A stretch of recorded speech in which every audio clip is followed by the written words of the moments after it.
waatan waa magaaladii hargeysa ee maayarkeedu uu u baayay muqdisho oo leh wadooyin ka fiican kuwa jabuuti iyo kuwa yamaneed haddaan la isxaqiraynin ma aaminsani mana jirto magaalo ka wadooyin iyo dhisma fiican muqdisho oo soomaali leedahay hooyadan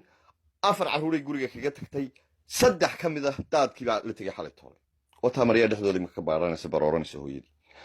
bal magaalada intuu roob yari ka da'o guryaha dhexdooda ubadkii dhex jiifay la baxayo ma magaalaynu ku jeegi karnaa oo taarkiisa waa magaalo marqaansan la heesayaa waa la marqaansan yahay waa la heesayaa imikana heesa la yidhaha imaaraadka ayna dhukaday baaba laga dhex qaadaaba waka imaaraadkii baa ayna dhukaday heesta noocaasa aan dhegeysanayay oo maanta ka baxaysay hargeysa wataa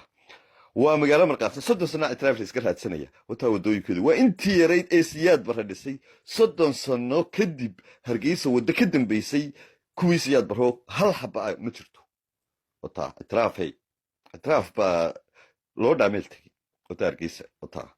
baabur buu galay dadkii meel ay maraan ma jirto baabuurtii meel ay martaa ma jirto waa la iswada horgeliyey kuwan baa ka sii daran baabuur u soo iibsanay meel ay og yihiin wakaa